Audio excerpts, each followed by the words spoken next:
right. I would like to welcome everybody to the May 12th, 2022 school committee meeting. In keeping with an act relative to extending certain COVID-19 measures adopted during the state of emergency as amended by Governor Baker on February 12th, 2022. This meeting will be conducted remotely over Zoom. Attendance by board members will be remote, and remote attendance shall count towards quorum. The meeting will be broadcast live on Facebook and recorded on ECAT. This meeting is open to the public and will take questions via the chat feature at the bottom of your screen. Please make sure to include your full name and address. We'll do our best to answer all the questions. However, we will not read questions that had already been answered.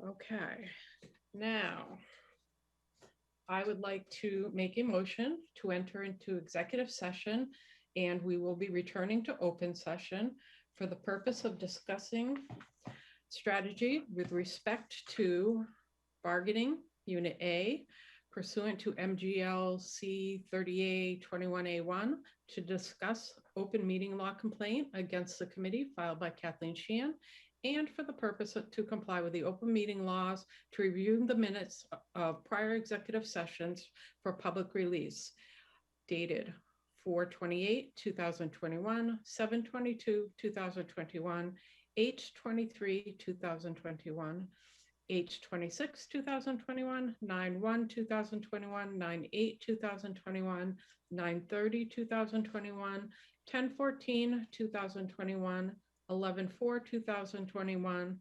11/18/2021, 12/9/2021, 1/13/2022, 1/27/2022, 2/17/2022, 3/10/2022, 3/31/2022, and 4/14/2022. Do I have a second? Second, DeLuca. Okay, roll call vote. O'Neill, yes. Durance, yes. DeLuca, yes. Wiseman, yes. And I'll let Jen know to meet us over there. All right, thank you.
don't see Jackie yet. I was gonna give it a minute.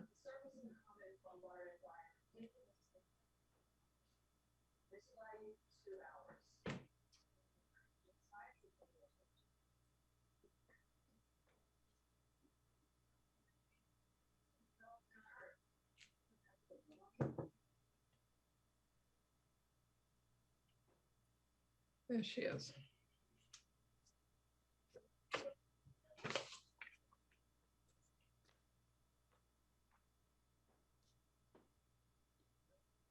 All right, everyone is back. Thank you. So I'm going to make a motion to release the following executive session minutes.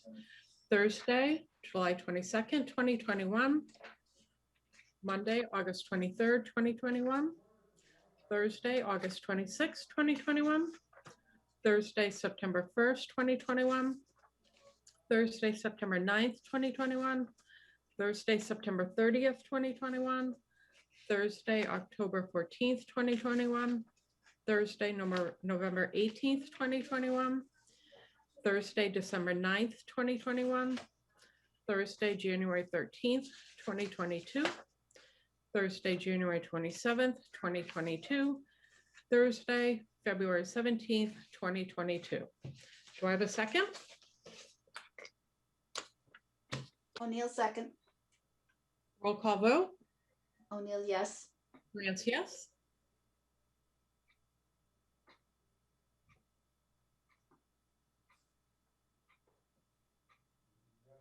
Nancy? Sorry, I'm talking, but I'm on mute. DeLuca, yes. Wiseman, yes. Star, yes. All right, thank you. All right. Next up, the regular meeting minutes from Monday, August 25th, 2022. Any comments, edits, questions?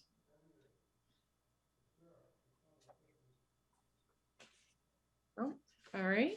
Can I get a motion to approve the regular school committee meeting minutes from Monday, April 25th, 2022? Star, so moved. Wiseman, second. All right, roll call vote. O'Neill, yes. Durant, yes. DeLuca, yes. Wiseman, yes. Star, yes. All right, thank you. Executive session minutes from Thursday, April 14th, 2022. Can I get a motion to, well, does anyone want me to hold them? No. Can I get a motion to approve and hold? Not release. Approve and hold, yes.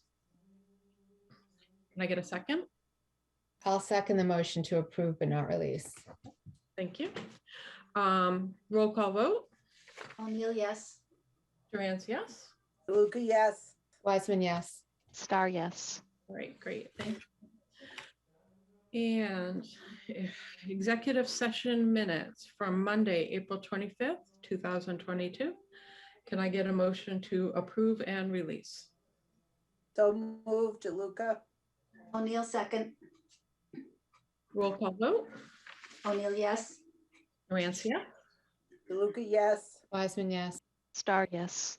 All right, thank you. Item 6, vote to approve the control technologies contract. Dr. Cabral? Thank you.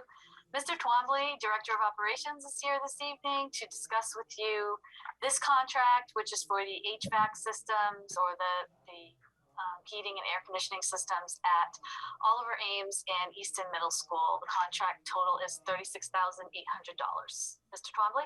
Yeah, so Control Technologies, they're the company who won the bid. This is for the JACE system, which controls, it's basically the brain to the controls of the energy management system. And the energy management system works with the security system, the electrical systems, And it just makes sure that you have the appropriate heating system working and the ventilation. So it's really something that we have to purchase. We don't really have a choice in this matter. And it would actually be for the Olive Rames High School, middle school, and the Richardson Olmsted School. We did go out to bid. We had 3 other companies who were interested in the bid. They didn't submit bids, but he did do we had a walkthrough that Todd walked the vendors through the schools and showed them the system. But the 3 companies did not submit a bid, only one, which was Control Technologies, which Control Technologies does a lot of work with the Easton Public Schools in the town because they were involved with the solar panel project, the ESCO project that you might remember from a few years ago. So a motion to approve the Control Technologies contract in the amount of $36,800 would be the appropriate motion, I guess. Whoever wants to do that, or if you have questions. Anybody have questions? Jen? Is there a current vendor in place? And I'll give you the reason I ask.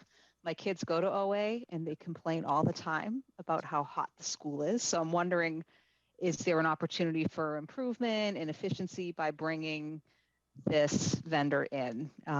Yeah, so basically the system has kind of been running a little wild. So it's either it's like the MBTA, it's either really hot on a hot day or really cold on a cold day. So by having the Jace system in there and installed, it'll hopefully regulate the system. But we do have vendors that come in quite often. We have RP O'Connell, which is a control vendor. We do some work with Control Technologies, and then we also have Industrial Burner that does a lot of work. Plus we have Mike Gammons and Steve Legenia. So it's a whole host of people. But yeah, this year will definitely make an improvement in the system. Okay. It also allows you, if we have a problem, say there was a problem in the auditorium and it was a Saturday, then Mike Gammons or Todd or somebody from remotely can remote into the system through the Jace system, and they can adjust the air conditioning or the heating or whatever. Okay, great. Thank you. Any other questions? No? Okay. Would someone like to make a motion to approve the Control Technologies contract? Star, so moved. Can I get a Wiseman, second. Roll call vote. O'Neill, yes. Grant, yes. Luca, yes. Wiseman, yes. Star, yes. All right, thank you. All right. Vote to approve the 50 Oliver Street lease extension. Dr. Cabral? Thank you. So Mr. Twombly will also discuss our extension for central offices. Obviously, the new Blanche Ames Elementary School is not anticipated to be online until January. Our current lease at 50 Oliver Street expires in June. So this is an extension that Mr. Twombly was able to negotiate. So I'll let him tell you a little about that and see if you have any questions. Yeah, so we're actually very lucky that Doug King, we were able to work with him and get an extension on our lease. I also spoke to the Inspector General's office, and basically they gave me some guidance. They said it wouldn't really make a lot of sense to try to go out to bid and then be out of there in October or November, December, January. So they said it would probably be the best thing for you to just do an extension. It's allowable under 30B. So I did get some guidance from them. And then we sent I worked with Ben Taylor from Jay Talaman's office on the extension. We sent it over to Doug King's office. They signed it. And so it's in front of you tonight. But, I just don't know when we're going to move into the new school. I mean, right now I believe it's planned for January, but I wouldn't be surprised if central office could possibly, I'm not making any promises, but we might be able to move in there a little bit before the students, that way we can get out of our lease. But, we just have to notify Doug King, give him a 30-day or whatever notice and let him know that we're going to be moving out. So I think this is a good deal for the schools. This also, we never know if a project will be extended. And so True. This is set to expire on December 31st, but it does have an optional 3-month extension if we did run into any difficulty or project delays and weren't able to move in as we anticipate in January. Yep, that's a very good point, because it can go either way. We could move in early or we could move in later. So this gives us a lot of flexibility. Great.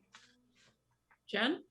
I might have missed this in the extension. Is there an increase at all to the rate, or are we paying the same rate That Same was rate as this year. It's 78.80 per month. great. All right. Very good. Thank you. That's great. Any other questions? All right. Can I get a motion to approve the 50 Oliver Street lease extension? O'Neill, Wiseman, so so moved. moved. Can I get a second? Wiseman, second. Roll call vote. O'Neill, yes.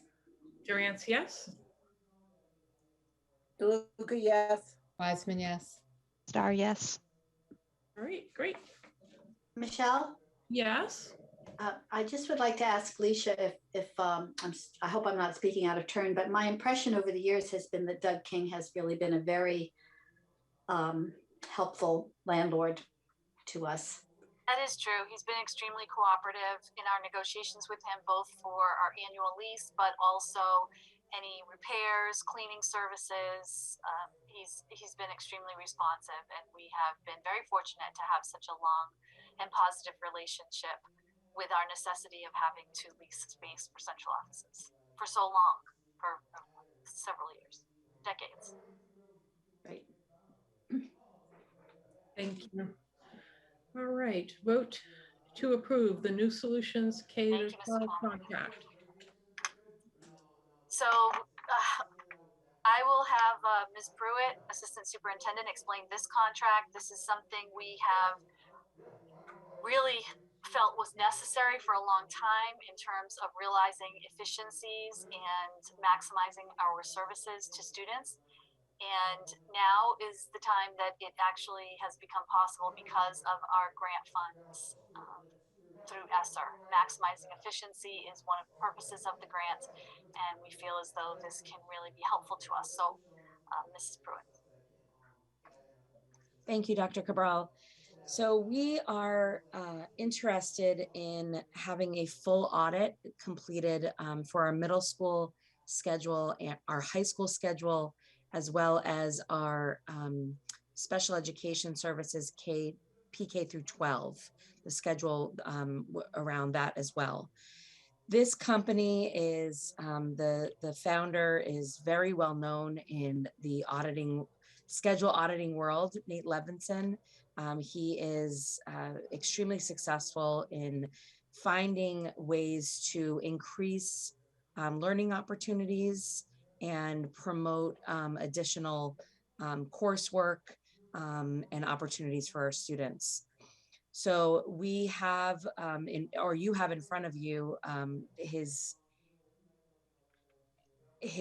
proposal, which is broken down into 4 steps that will go over the course of a year and about 18 months. So what will happen is it will begin this spring. His team will do a lot of work over the summer, analyzing our current schedules, and then they will have working groups next year and then come up with proposals in the spring for implementation and change come FY or 2023-2024 school year. I think that this is a great opportunity for us to really look at how we are utilizing our time, ways to bring in many of opportunities for things that we're trying to plan for example, early college offerings. They're finding time to have opportunities like that, I think will be crucial. And also to really align our special education services to ensure that they are continuous and that they are also continuous through K through 12 and equitable. So I think that this is a great opportunity. That is something else that they look at is the equity of course offerings. So this definitely falls within our realm of what we can spend our ESSER money for. And we think that this is a great opportunity since we have the funding currently through the grants to really find ways to benefit our students in the future. And it aligns perfectly with our strategic plan in Yes. terms of efficiencies and equity. Anyone on the school committee have questions, comments? Jackie? Okay, so please excuse my very basic questions, but I'm just having a little trouble understanding. I mean, so the schedule is the schedule. Kids have to take certain courses. So how does this help that? How would this change that? Uh, do they suggest different electives? Do they suggest different times of classes? Like I don't have a great handle on how this would change. Yeah, secondary scheduling and special ed scheduling, you'll notice visibly absent is PK through 5 general education, because those are far more straightforward. Once you get to the 6th grade, and certainly in high school, when you have levels and you have electives and you have AP courses and you have resource room support, the schedule gets very complicated. It's shocking just how complicated it can get when you're trying to schedule 900 for the middle school and over 1100 at the high school. It's an audit not just of times. I know that most people think of schedule when they hear times, like instead of A through, are we going to number our courses instead of letter them? Are we going, it's not actually, it could involve changing the times of classes. Yes, it could say, well, instead of 44 minutes, we want them to be, we figured out a way to make them 47 and shorten passing periods. But it's more of an audit about how many students are taking particular courses, what are the demographics of those students, what is the equity in terms of minority students and females in the advanced placement classes as opposed to other courses? What is the appropriateness of leveling? Are we finding that students are being appropriately put into classes by level? Is that very heavy demographically toward one area versus another?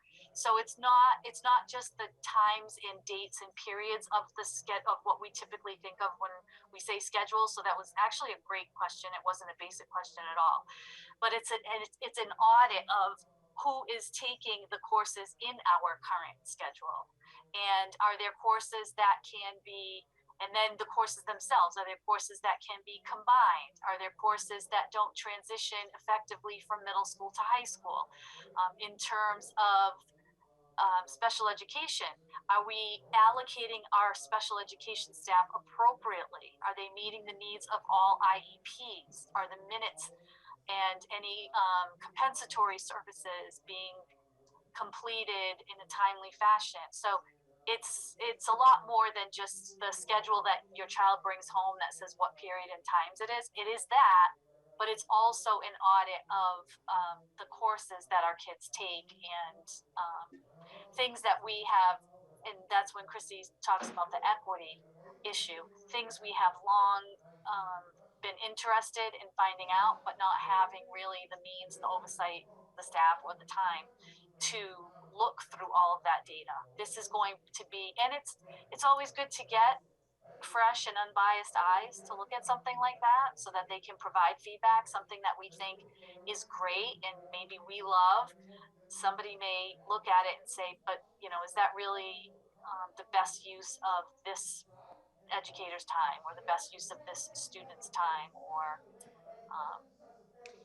So they're analyzing the data, but are they also collecting the data, or is that going to be an additional kind of burden on our staff? No, we have those data points already. And so they'll just take that data. It's a lot of quantitative data. They are going to have some focus groups, so that they are going to have some qualitative data as well.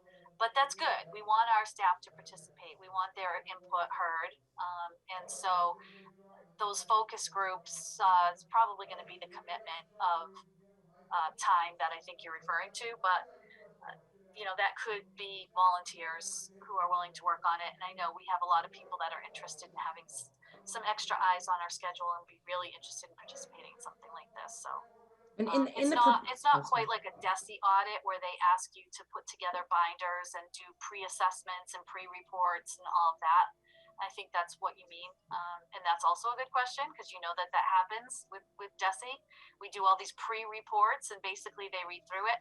A lot of this is very qualitative, and it's just a matter of giving them access to the systems that collect that or warehouse that data. And if you look on in the actual proposal,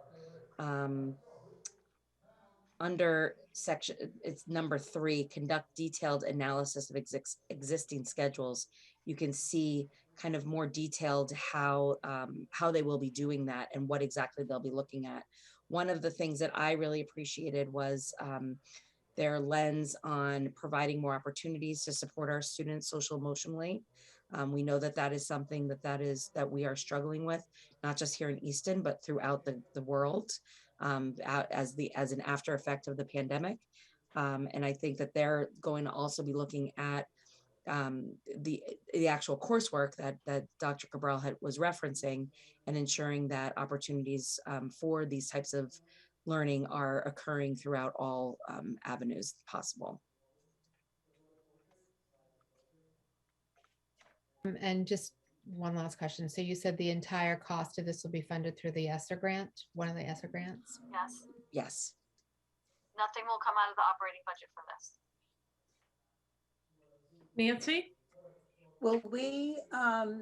Will the school committee be updated regularly on the progress of this,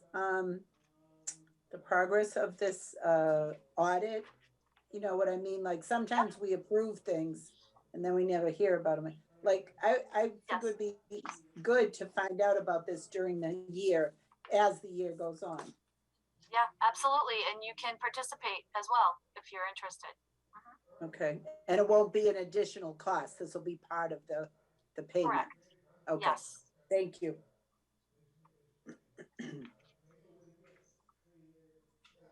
Jen? I don't have a question, just a comment that I was very excited to see this and read through.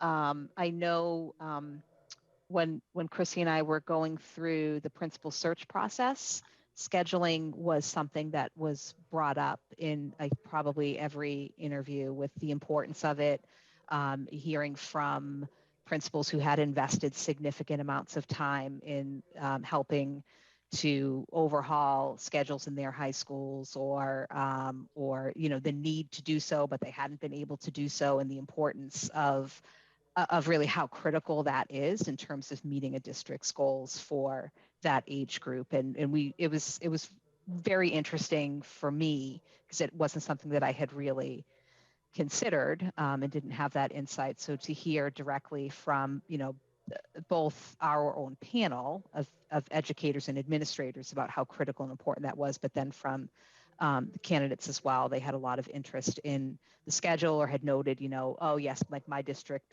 recently moved to drop and block from static, et cetera, et cetera. But there was also a lot of talk about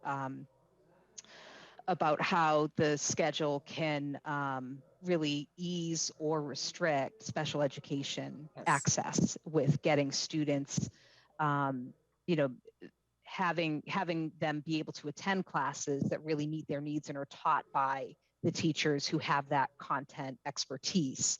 And it's definitely a big logistical challenge and a huge concern among special education or special educators and the parents of students in that age group. It's something that's come up in CPAC meetings, about what does true inclusion mean when you get to the middle and the high school levels, and how can we execute on that. So I'm really excited to see this proposal, and very excited to see, the results, and to knowing that, it's a massive undertaking, and I, not expecting overnight changes, but to be able to have the information needed to put a roadmap in place to get there is really exciting. So thank you for bringing this to us. I'm excited for it. I also just want to let you know that Teresa Skinner, our director of student services, spoke with this company years ago, because she knew the importance of having such an audit, but we didn't have the funding for it. So, that's where I think that, now that we have the ESSER funding, that to be able to revisit this and go forward with it, I think is really going to be beneficial for our students in the future. Great, thank you. Anyone else? All right. Can I get a motion to approve the New Solutions K-12 contract? O'Neill, so moved. Can I get a second? Star second. Roll call vote. O'Neill, yes. Rance, yes. DeLuca, yes. Wiseman, yes. Star yes. Great, thank you. All right. Vote to approve the school council presentation schedule. Dr. Cabral? Thank you. Every year, the school councils present their school improvement plans in May and June. Well, we used to do them all together in one night several years ago, and those were marathon sessions. So maybe 4 or 5 years ago, we split it and we present them, or they present their plans in May, and then a second one in June. And so you see the schedule here, and if that is, if you approve of this schedule, then the presentations will happen per this guideline, and we can post them appropriately. And just to clarify, this is the school improvement plans that the school councils work on to put forward. Sorry, I thought I said that. I apologize. All right. Any questions? No. All right. Can I get a motion to approve the schedule for school council presentations, also known as school improvement plans? Wiseman, so So moved. moved, DeLuca. Can I get a Wiseman, second. Roll call vote. O'Neill, yes. Durant, yes. DeLuca, yes. Wiseman, yes. Star yes. All right, great. Thank you.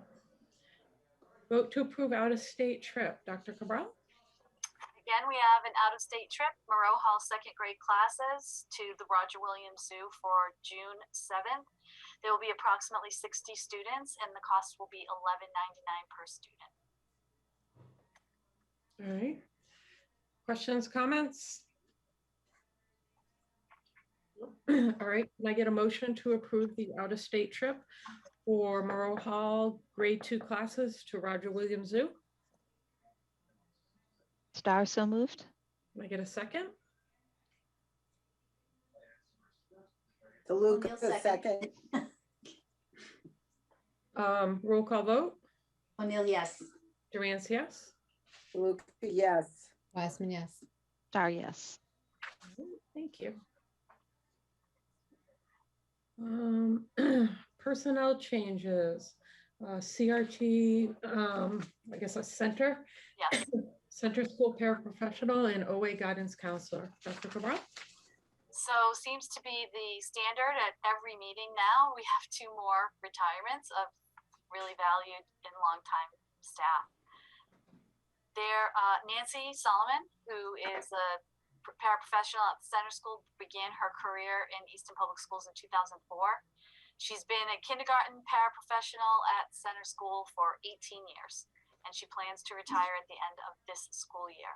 Nancy is not able to be in attendance this evening, but I would like to comment about how wonderful it's been to work with her.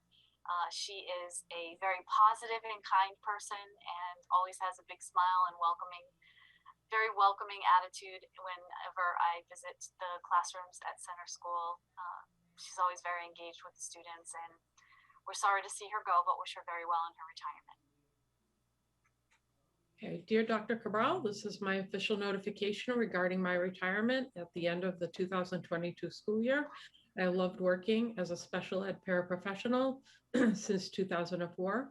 My career started at center school in 2004, and 18 years later will be ending at center school. Throughout the years, I've been blessed with incredible work environment and coworkers who became good friends. I truly enjoyed working with the children and always tried to make a positive difference in their lives. Sincerely, Nancy Solomon.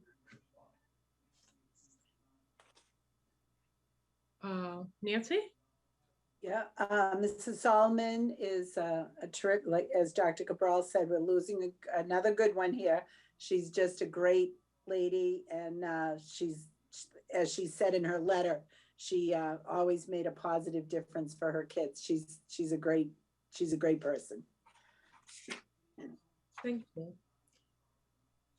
Anyone else? All right. Can I get a motion to accept the retirement letter of Nancy Solomon with regrets? DeLuca, so moved. Can I get a second? O'Neill, second. Roll call vote. O'Neill, yes. Durant, yes. DeLuca, yes. Wiseman, yes. Star, yes. All right, thank you. Dr. Cabral? Okay, Beverly Nicholson is this is an interesting journey, actually, that Beverly Nicholson has taken in the Easton Public Schools. She began in 1999 as an English teacher at OA. Over the years, she's been a mentor, summer school director, class co-advisor. She received her master's in school counseling and became certified by the Department of Ed as a guidance counselor and transferred to a guidance counselor position at OA. I'm thinking about 7 years ago, I think, 7 or 8 years ago. And that's where she remains today. So she was an English teacher turned guidance counselor. She's wonderful in both roles. She certainly felt the calling and felt drawn to counsel students. And I really credit her, especially with 10 or less years in her career, going back to school, earning her master's degree, becoming a guidance counselor. And again, she's going to be very missed. She plans to retire at the end of the school year after a total of 23 years with the Easton Public Schools. Hi, Leisha. This email is to officially notify you of my desire to retire on 6/30/2022.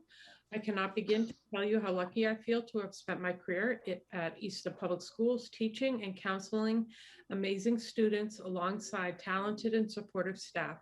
Every day when I leave my house to drive to OA, I still feel the same excitement I felt when I was first hired almost 23 years ago. I have come to understand what Mark Twain meant when he said, "Find a job you enjoy doing and you will never work a day in your life." Please let me know if I need to notify anyone else of my plans. Sincerely, Beverly Nicholson. Nancy? So Mrs. Nicholson, I've known her for a long time. She had my boys when they were in high school for English. And not to say that they had the best relationship, but I thought she was a great teacher. My boys just didn't like English, so whatever. But and then as her move to guidance, that was when the year that, well, it might have been the year after, there was that all the guidance counselors like left at once, you know, and so they had a whole new brood in there. And Bev is awesome, and I wish her well in her retirement. I don't know if she has any grandchildren yet, but she will enjoy retirement. Trust me, Bev. Unfortunately, Beverly couldn't be here tonight either. Okay. Anyone else? Okay, can I get a motion to accept the retirement letter of Beverly Nicholson with regrets? DeLuca, so moved. Can I get a second? Star, Wiseman. second. Roll Sorry. call vote. O'Neill, yes. Durant, yes. DeLuca, yes. Wiseman, yes. Star, yes. All right, thank you. All right. Review of attendance policy JH, first reading. Dr. Cabral. Okay, so as part of your continued efforts to review policies periodically, this is the first reading of the policy, the JH, students' absences and excuses. Excused absences. So if you have any questions or discussion on this, this is for the first reading. You will need a second reading and vote, so this will come up again, but this is the first reading of the committee.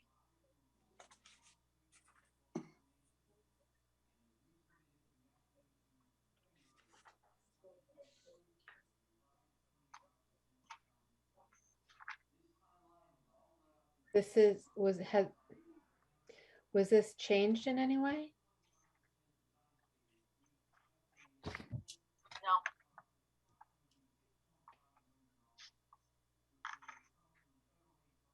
Had there been suggested changes, or are we just reviewing it just to make sure it's still what we want it to say?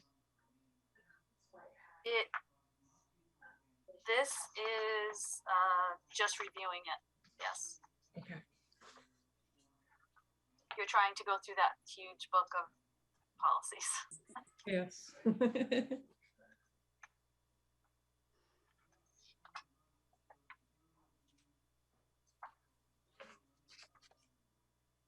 Anyone have any comments or edits they want noted in the first reading?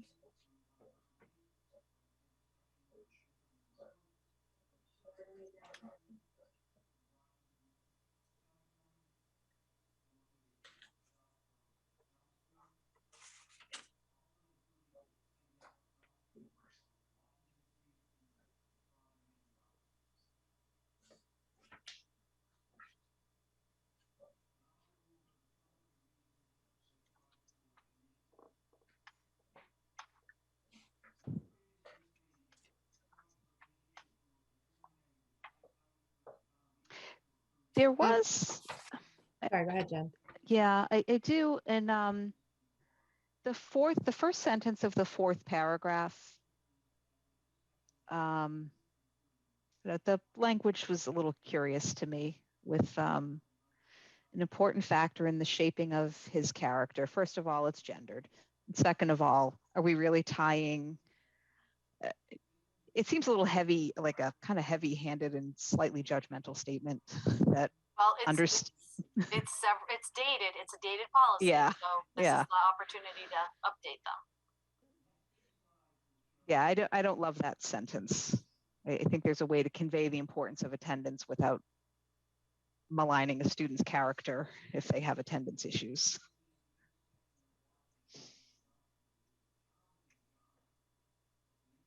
And also in that same paragraph, normally now, parents just, or guardians call in and say, you know, somebody's going to be absent because of a doctor's appointment or whatever.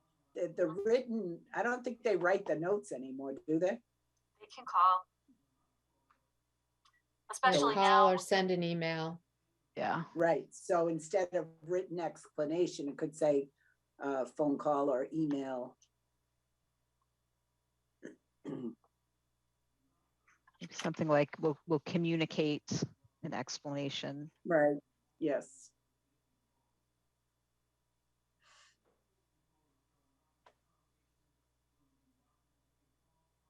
I mean, you can take out that, in that same paragraph, you can just take out that second sentence too, because that's a little judgmental as well. Right.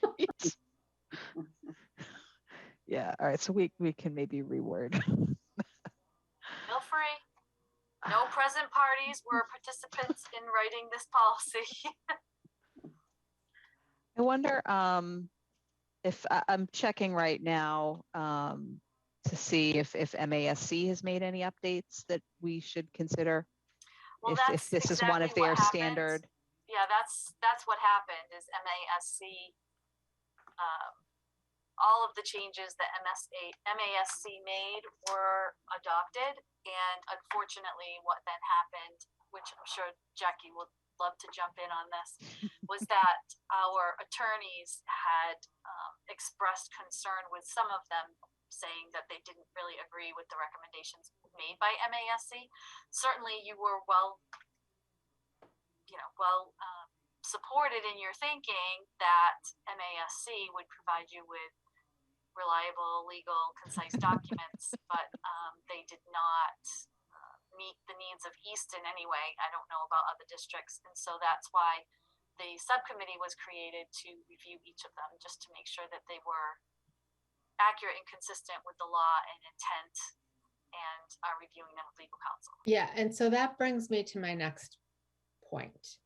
Instead of just kind of having random policies brought before us, that Nancy and I started, I don't know, it seems like a decade ago now, going through the policies and figuring out what was still relevant, maybe not so relevant, what needed to be updated. We stopped because our legal counsel wanted to look them over first.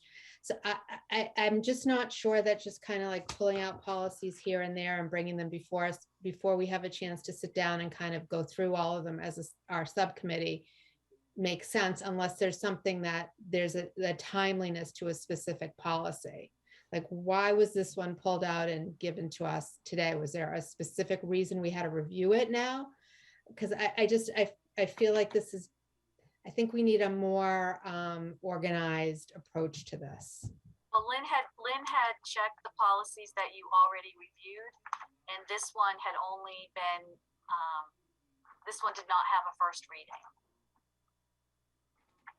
It didn't have a first reading, meaning this is already one of our policies, but we hadn't read it again. Correct. Okay, so maybe instead of doing that, we need to kind of finish going through our policies, figure out,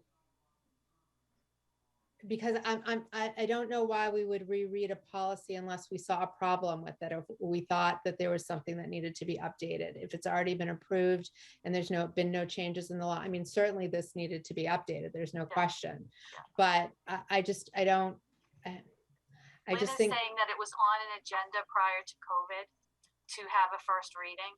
Okay. So she was doing it as Okay. Then that cleaning makes it up. sense. Yeah, cleaning up something that was not revisited Okay. due to COVID. So maybe unless there's something that's a priority to get done, maybe it makes sense, Nancy, if you still want to do this, for us to because I honestly forgot where we were. I mean, it was pre-COVID. I just can't even remember. So maybe it makes sense just to kind of start again. Sure thing. Yep. So do you want to table these three, Jackie, for right now? And then you guys can reconvene and start. Unless for some reason, I mean, it's up to you guys, but unless there's some reason that they need to be reviewed right now, maybe that would make sense. I'm not, whatever you guys want to do. I think that you certainly can table the student absence one. The next one, you did do a first reading on, and then again, COVID sidelined it.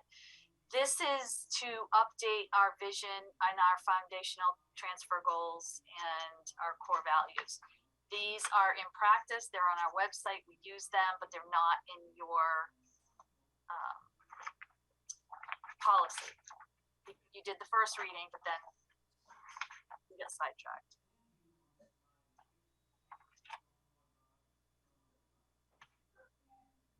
At least this one was updated in 2020. The other one was 2017.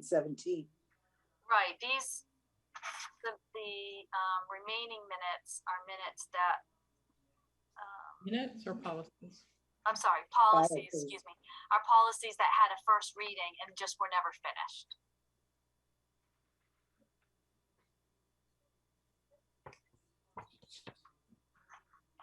All right, so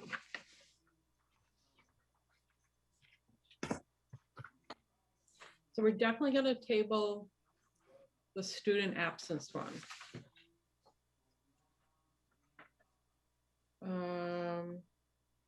We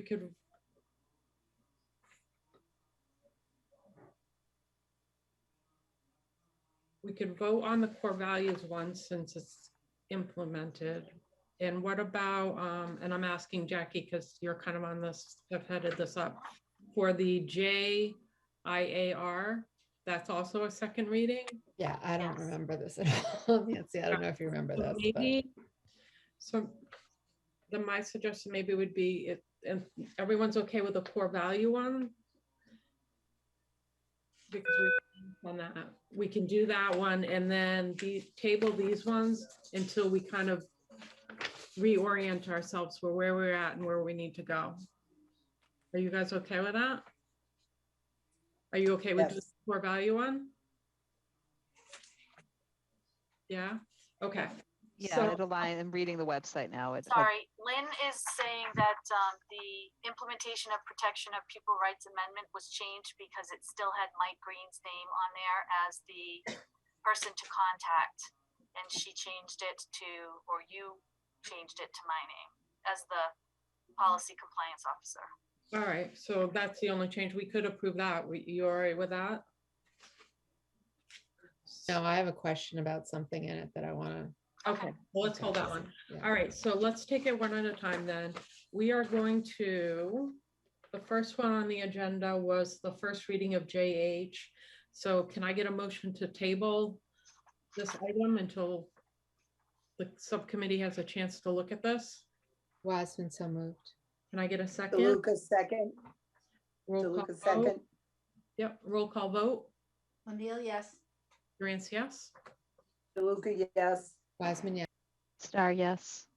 Okay, that one we're tabling. The AD, which is a second reading, which is the core values. I'm hearing that we're okay with voting on this. So can I get a motion to approve this policy, the vision, foundational transfer goals and core values? Star, so moved. Can I get a second? DeLuca second. All right, roll call vote. O'Neill, yes. Durant, yes? DeLuca, yes. Wiseman, yes. Star, yes. And then if I'm understanding, we are going to table JIA-R. So may I get a motion to table implementation of protection of pupil rights amendment, JIA-R? O'Neill, so moved. Can I get a second? Wiseman, Star. second. Roll call vote. O'Neill, yes. Durant, yes? DeLuca, yes. Wiseman, yes. Star, yes. All right, great, thank you.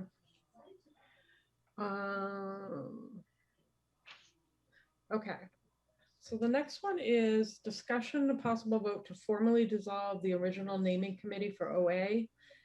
And it kind of goes with number 15, which is a discussion and possible vote to approve new members of the naming committee, and they will oversee the overhauling of OA, EMS, RO, Blanche James naming and processing, a process and pricing. And this is something I'd asked to put on the agenda. I don't know if Felicia wants to speak into it first, or if you want me to. No, I think it's a great idea.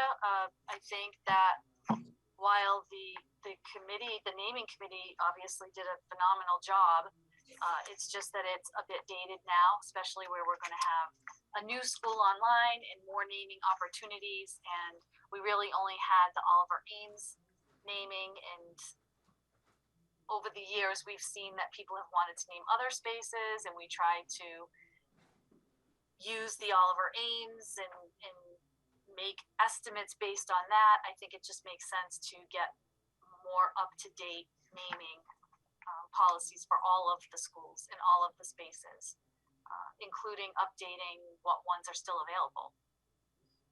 And I think another part of it is we've run into on several occasions, at least in my time on the school committee, is it's not really clear the pathway to ideas in somebody's head to school committee to approval, and who's in charge of what, or who's authorized to do what.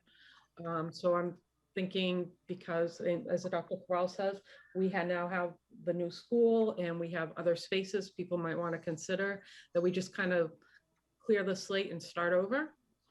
That was kind of my thinking of bringing these two items to us. I don't know if people have questions or comments. They kind of go together. I mean, obviously we would vote on them separately, but the ideas of both of those 14, 15 go together. I don't know how you guys feel about that. Michelle, I agree. I think it's a good, I mean, when you look at the list of people on the original Oliver Ames naming committee, Right. you know, a lot of them have moved on to other places of the world. So Right. it's a good idea to get started again and use all 4 schools that, you know, next year. The 4 schools would be good to, you know, little spaces, big spaces. It'll be a good idea. Anyone else? Opinions, comments? You agree? I agree. Okay. All right. So let's start with 14, which is the vote, a discussion of possible vote to formally dissolve the original naming committee for OA, because that's something we had talked about a while ago. So we never actually did that. So would someone like to make a motion to formally dissolve the original naming committee? which would have been for the campaign for Oliver Ames High School. So moved, Luca. I do have one question on that, Michelle, sorry. So are we relying on, is there a list somewhere other than, the one that was on the brochure that has two different subgroups? By the naming committee, do we mean the steering committee members and the cabinet members, or is there a list somewhere else that defines who that was? In my head, unless somebody thinks differently, it's these two lists of people. I wasn't on the committee, and I'm not sure how this all started way back when, but whatever that was, that's what I'm suggesting. And I'm assuming it's this total group of people, unless somebody knows differently. It was that group of people. There were slightly different roles. I Okay. was not on the committee, so I can't really recall exactly what the distinction was between the two groups in terms of their roles, but the school committee always had final approval of the actual space and the appropriateness of the donor in relation to that space. But I think that there were recommendations originally that were brought to the committee by one of those two groups. I think one did sort of some preliminary vetting and also sort of handled the procedural stuff, and the other, I think, brought the recommendations to us, but I can't recall exactly what the differentiation was among the, between the roles of those two groups. It's funny looking at it, they're pretty big groups, Yeah. but I do remember almost all those people very well. Can I then? Now that, I was just gonna say the challenge now though is that we really have to have an open process to have people essentially express interest in joining the group, and then we have to create criteria So that's for part 15. Right, it will have to be advertised. Yeah. right. Yeah. But we'll have to have, we actually have a subcommittee, don't we, in place, because I think Well, I'm on it. we're going to revisit to make sure the people who are on it want to be on it. If anyone else wants to be on it. Right, okay, but I'm just saying that that subcommittee will have to come up with some sort of criteria, and then, as Alicia said, we'd have to have advertising and then criteria for acceptance of applicants, that type of thing. Yep. So can I suggest then that the motion that we make would be dissolving the steering committee members and cabinet members groups of the campaign for Oliver Ames High School, or something like that, that just kind of ties us back to this list? Versus, just because I don't think we have a reference anywhere to the original naming committee. Are you dissolving the members, those groups, or the entire, because you still have naming opportunities and donation amounts that have not been purchased. So I don't know if you want to update those as well. We would roll that into the new group. Like the new group will look at all the schools and all the pricing. Yeah, I agree with Michelle. I think the naming campaign should be dissolved, however the right wording is. And then the new committee can then decide for, not just for Blanche, but for any of the spaces that are still available, how that's going to work, what the process is going to be, how to come up with the amounts, that kind of thing. So you're not just looking to dissolve the cabinet members in the steering committee, but the actual campaign as well, because you're going to create a new campaign for all 4 schools. Okay, I need However you want to work. wait, Michelle. Yeah. I have some concerns about that. I'm wondering if we need to at least leave in place the potential for the OA campaign to be in place, for that to be in place until we have a new district-wide campaign, because we're not doing that at the same time. And you don't really want to, what if someone came forward and said, you know what, I would like to memorialize this person. In 15, I oversee overhauling, and it's a group, OA, EMS, RO, Blanche Ames, naming process and pricing. So it would become like one campaign for Yes, I agree, but it's going to take a while. I'm talking about there being a time period where someone could come forward and say, I want to honor my parent with, a donation to the Olive Ames campaign, which would still be in existence. There would be no real procedure or protocol in place for that if we completely dissolve the campaign. No, but You wanna we do maintain have, we prices have and naming spaces. of school facility and ground. We have a policy in place. Well, that's true. So but why couldn't it just go through that policy until we have a new campaign? Okay, that makes sense. Okay, I was just trying to make sure that we, didn't, because it could take longer than we expect Yeah. to put together, a really solid district-wide proposal for, various spaces and so on. So I just wanted to be sure that we weren't losing the potential for a donation in the interim. Okay, do we need to reword the motion, or are we all set? Because we have a motion and a first. I'm sorry, can you repeat the motion? Did you want to use the original wording or the more specific wording? I don't know, I'm referring to. I think you can use, I could be wrong, but I think you can just use if you're dissolving the campaign for Oliver Ames High School, you're dissolving its Right. big umbrella, and all the people, whether they're on the steering committee or the cabinet members, they all fall within that. That would be my understanding. Okay. All right, so we're dissolving then the campaign for Oliver Ames High School, not the original naming committee, or not just the original naming committee. Right. Everything Okay. under that umbrella. And I think that was the original motion. Wiseman second. Not quite, but yes, it was close.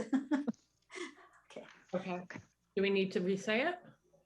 No, it's right now. I'm just saying that wasn't the original. No, I didn't feel it was the original one. Okay. Roll call vote. O'Neill, yes. Durant, yes. Luca, yes. Wiseman, yes. Dar, yes. Okay.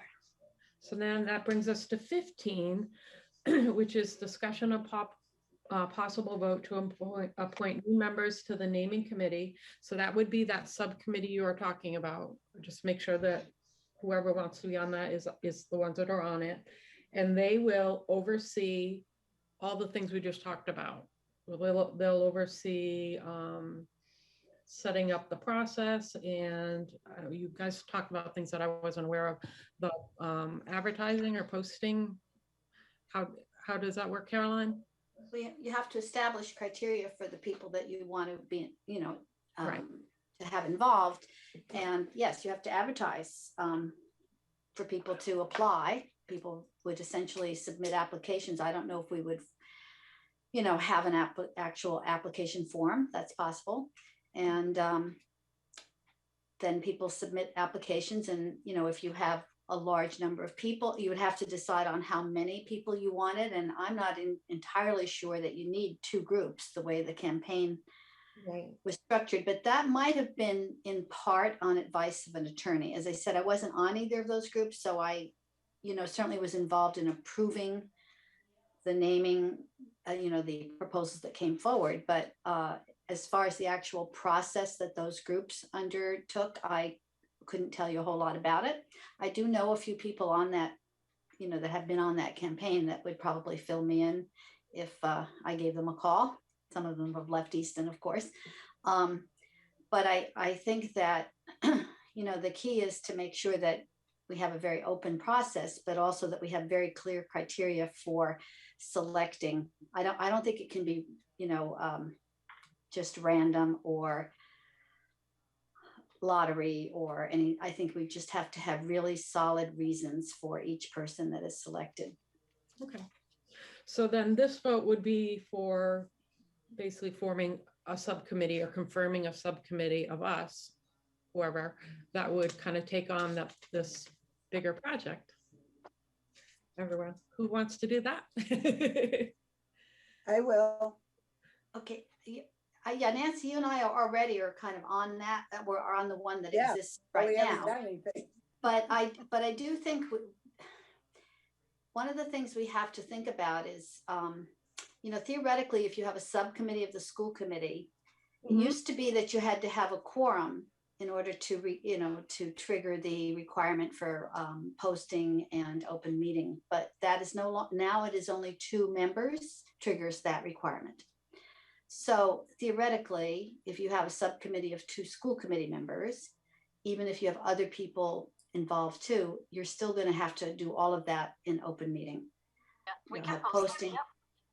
So now you may not have to do the candidate review with names initially in an open meeting. I don't know if that would fall under an executive session, because you don't want to be talking about individuals that may or may not be on the committee before you've made that determination or that offer to those people. So it's a little, I think we're going to have to involve the attorney a little bit in terms of making sure that we don't run afoul of any kind of requirements, particularly since it will trigger the open meeting requirement if there are 2 members or more. So I mean, there really could be you could have the whole school committee involved, because you have to have open meeting. Really, really, Jackie. I didn't think you had enough to do.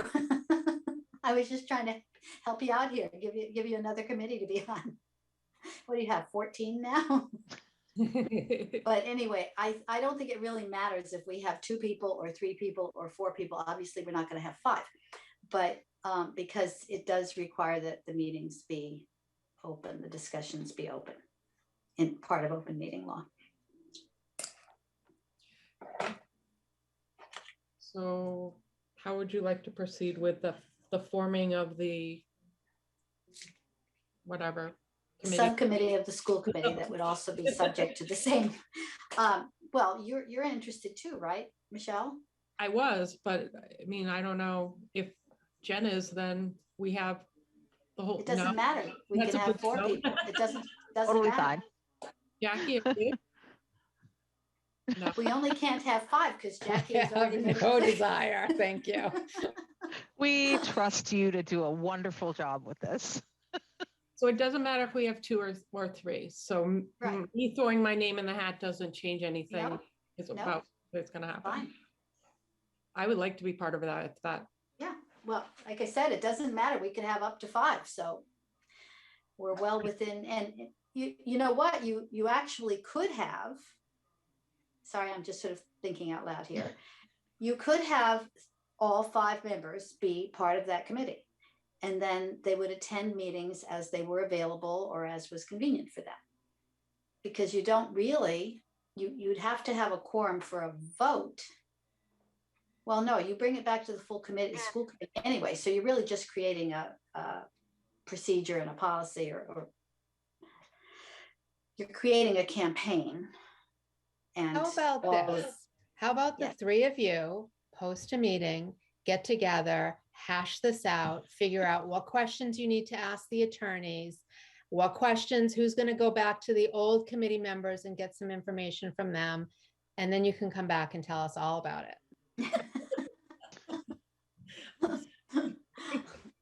All right. So that's a different group of people. So we need to vote on us 3 doing that, being the subcommittee to then do all the other things. So would someone like to make a motion to have Nancy, Caroline, and I be the subcommittee? I don't even know what we're called. To develop a district-wide naming campaign with all that entails. Develop a district-wide naming campaign. So moved with great enthusiasm. I'm rethinking. Second, Wiseman. Good luck to all of you. Well, this is good because if one of us falls off, we've got Michelle as, I mean, this is good. We need 3. Okay. O'Neill, yes. All right. Durance, yes. DeLuca, yes. Wiseman, yes. Dar, yes. All right. Thank you. Okay. Naming committee 15. All right. Discussion and vote to appoint school committee representatives to the school and town committees that we do every year. Do you want to start this, Dr. Cabral, or you want me to? No, that's fine. This is your annual Okay. selection for each of the committees. You have them all listed and who the current representatives are. And also when Okay, letting you know that the term ends and these need to be, we will then submit this to the town clerk. all right, so let's just start at the beginning. And I just revisiting ones that we even have inactive, just to make sure that they're inactive. One is the Academic Review Subcommittee. It's listed as inactive. Is that still true? Correct. Okay. Activate Easton Committee listed as inactive. Is that still true? Correct. Okay. Animal Assisted Therapy Oversight Committee listed as inactive. Still true? It is, well, yes, the work of that committee was completed and we don't have any work for them right now. Okay. Are we able to take these off for next year, or do we have to leave them listed as inactive every year? I think that we have moved away from the first one. We have a different model now with curriculum leaders. The second one, that's before my time, so I'm actually not even sure what that committee is. I'm sure Caroline can fill us in. And the third one, I think that should remain inactive while we had that committee come together to approve therapy dogs that could potentially need updating in the future or revisiting. So I think that should probably remain inactive. Yes, remain inactive. But I think you can strike. It's my recommendation is you strike the first.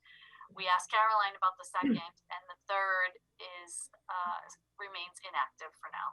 Okay. And can we just Activate Easton was sort of a healthy activities endeavor, and I think Lori Hahn was the one who was involved also, because she also had the healthy eating sort of initiative, but I don't think anyone has been involved with it for a number of years.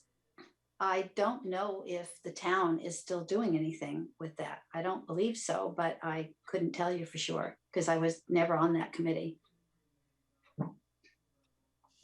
Well, we could strike it and bring it back if needed. Yeah, I don't think it kind of exists. No, that's a good idea. All right. Do we have to vote on that, or can we just strike it? Well, are we going to vote on all of these together? Just how we're essentially eliminating, as Alicia said, we're eliminating a couple already. I think we can just decide what we're going to do with each committee and then vote as a group. What do you think? All right. Audit Committee currently is Jen. I'll keep it unless somebody wants to fight me for it, but I'm good with staying on. No fighting. No, have fun. I'm going to be up to my ears in naming. Yes. All right, so Jen's sticking with that. The Children's Museum.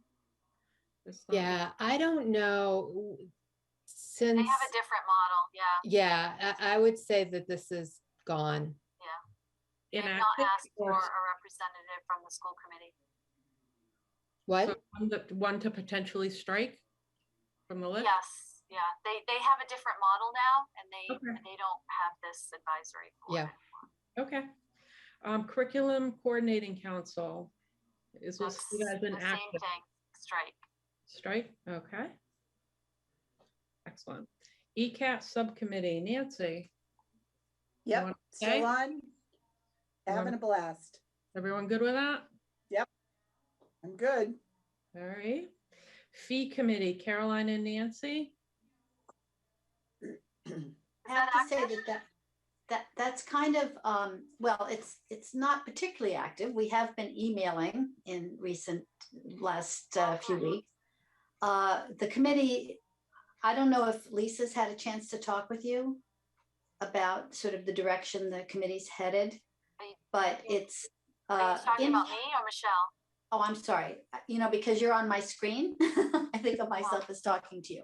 I'm talking to you, Dr. Cabral. Oh, no, I have not heard from anyone. Okay, but well, there was the last meeting we had, and Nancy can certainly confirm this. We had a lot of discussion about the fact that really there hasn't been a lot of interest in new people joining FEE, primarily because everyone is spending more of their spare time with committees or activities associated with their own children's schools and not this broader group. So we're kind of talking about how we would perhaps dissolve, but in the meantime, there is some money available, and I think there is a plan to offer a scholarship, and maybe do that for a couple of years. I mean, it's a little bit, we haven't had a meeting for a while, but that was sort of the way it was left. But there's a recognition that it may not be really viable anymore, because, you know, at one time people actually competed to join fee, and, you know, you'd have to have a whole process to make a selection out of, say, half a dozen candidates for 1 or 2 new members, that type of thing. But that hasn't been the case for quite some time, because, as I said, I think parents have tended to direct their interests more in their child's individual school or their children's schools. So I mean, we're kind of still on it, Nancy and I, but I don't know that it's necessarily going to, I think we might as well keep it in place until that group decides what they want to do. Absolutely. So What do you think, Nancy? Did I summarize the situation? Good job. Yes, perfect. all right, so you want to both stay on that, at least for the next year, and see what happens?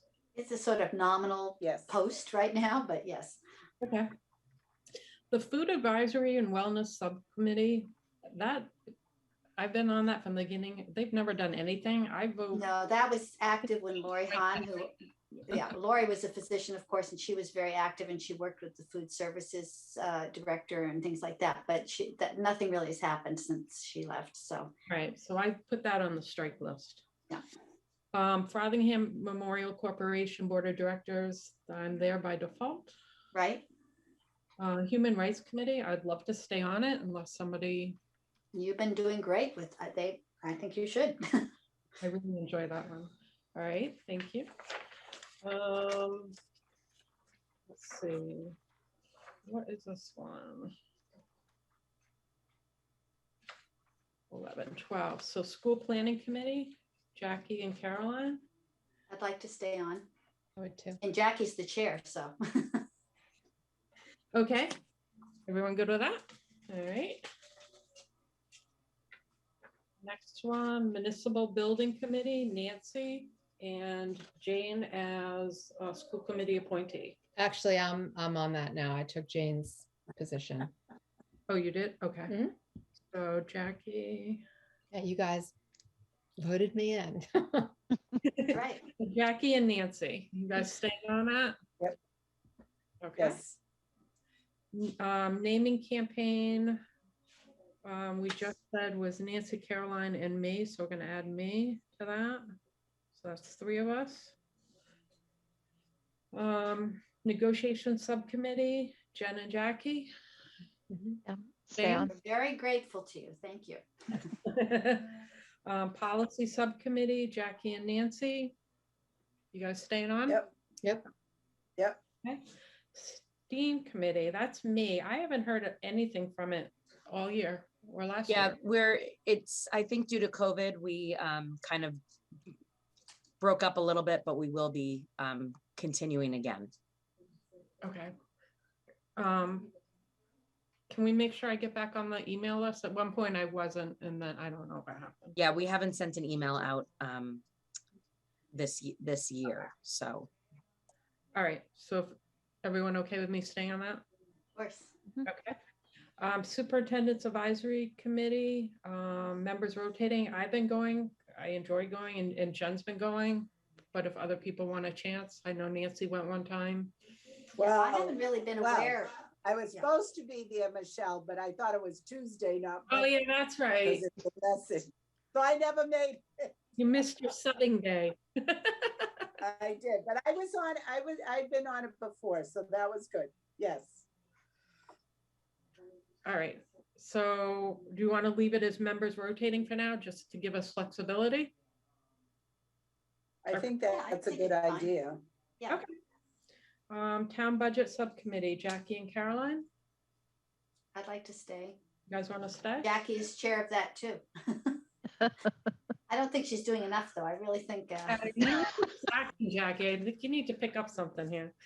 All right, so that's all of them. I don't think I missed anything. So, But on the, I'm going to add one to it because I'm on the MBTA Oh, yeah. Communities Right. Zoning Implementation Review Team. And I'll stay on it. That sounds so Oh, yeah. prestigious. I liked it when they had their meetings at 7 a.m., but then they moved them to 9, but it's working out. It's okay. Okay, so you're gonna stay on that, good. I am. All right. So we have 20 that we're doing. Okay. So we need a motion that includes about striking some of the committees. We're gonna keep the animal assisted therapy for now and nobody changed committees. Who would like to make that motion? I said I move that we keep the current members of the committee as discussed. And that we strike the committees that we agreed to strike. All right. Can I get a second? Star second. Roll call vote. O'Neill, yes. Lance, yes. DeLuca, yes. Wiseman, yes. Star, yes. Great. Thank you. Next one is vote to appoint superintendent to Bi-County Board of Directors for the 2022-2023 school year. Dr. Cabral? Yes, Bi-County is a special education collaborative. So when we have students that we can not service properly in the district, or if we have students that require a program that we don't have in the district, we tuition out, as you know, for day and residential programs. BICO is a day program, and while we have students going to several different programs, we are members of BICO. The benefits of being a member are, well, we had a board meeting today. A seat at that table is very important. We determine tuition, we determine staffing, very similar to a school committee for a school district. We determine policy, make sure the executive director is meeting her goals. We evaluate the executive director. So having a seat at that table is valuable, but we also get a membership rate for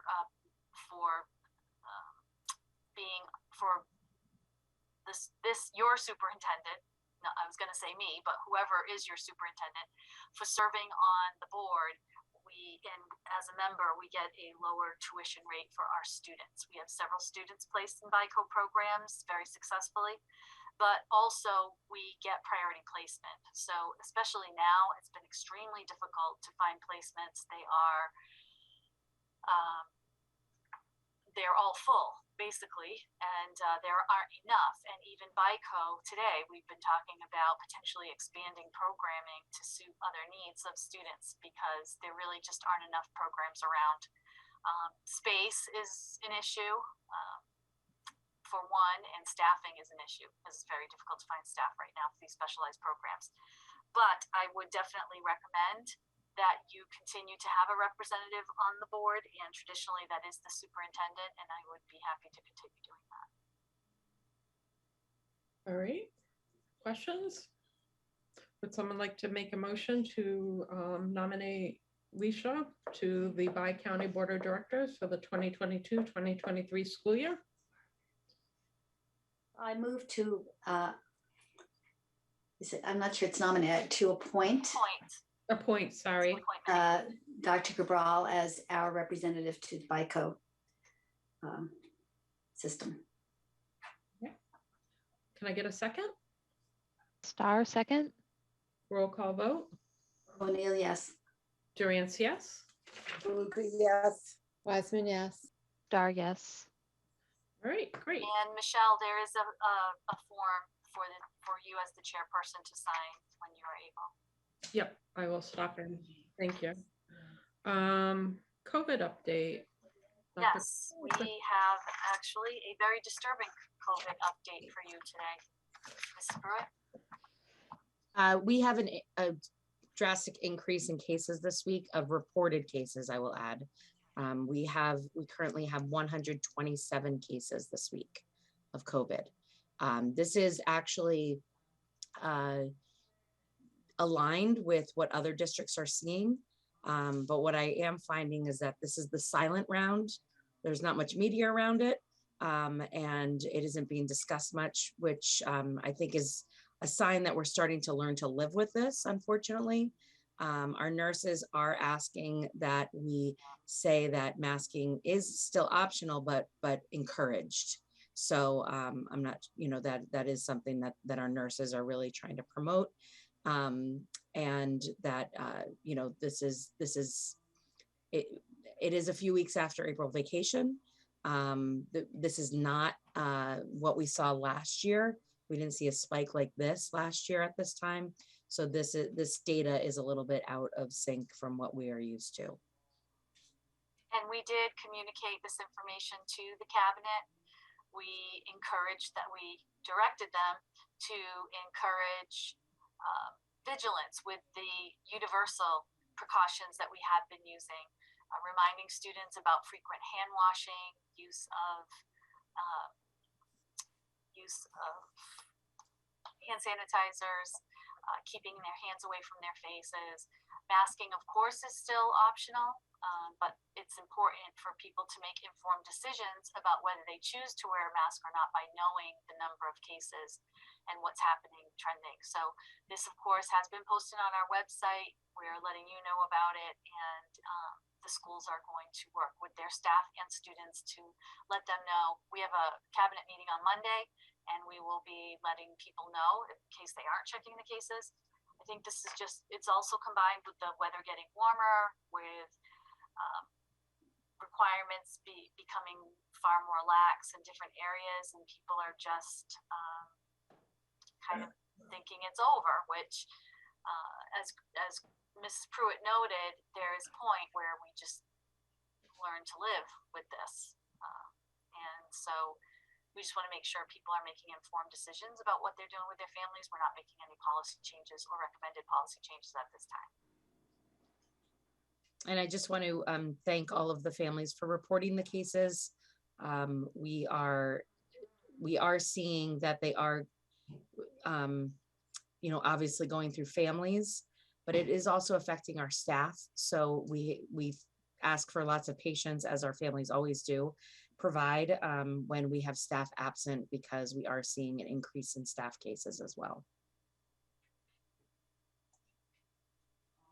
Thank you. Is that it for COVID, Chrissy? Caroline. Yeah, Caroline has a question. Hi, Caroline. Well, I just thank you for saying that is reported cases, because I have actually read repeatedly this week from various sources that the estimate is that only about 1/3 of cases are actually being reported. So when you see an uptick like this, you kind of have to think about tripling it. So right, it's and we are, when you're comparing the same data week after week, certainly seeing an uptick from between 10 and 20 a week to 127 is startling, because we presume the underreporting in every week. So right. there's definitely an uptick, and we believe while there have been more cases in past weeks as well that have just been unreported, the same is true now. And so this is tenfold increase. I agree. Sadly, though, I believe that people were more inclined to report earlier on. It's part of what you talked about, this kind of idea that people are shrugging their shoulders and saying, well, we just have to live with it. That has also reduced the actual reporting. So no, it's extremely unfortunate. Hospitalizations are beginning to increase as well. So, it's not all, and I am hearing that some of the children that have had COVID in our district have been quite ill, much sicker than with previous variants. So it's extremely unfortunate. And I agree. I mean, I think that it would be great if people would think carefully about the idea of just putting good quality masks on their kids, you know, for the time being, while this spike is in effect. I also would just encourage families that if their children do have symptoms, to please keep them home. You know, as we know, we know a lot more about this now, that sometimes even if they test negative that day, a couple days later, they might test positive. So, you know, we are still sending home the test kits, which have been great. But please, we do encourage you to keep your children home if they are experiencing symptoms. And we've 28 days left. We can do it. Jen?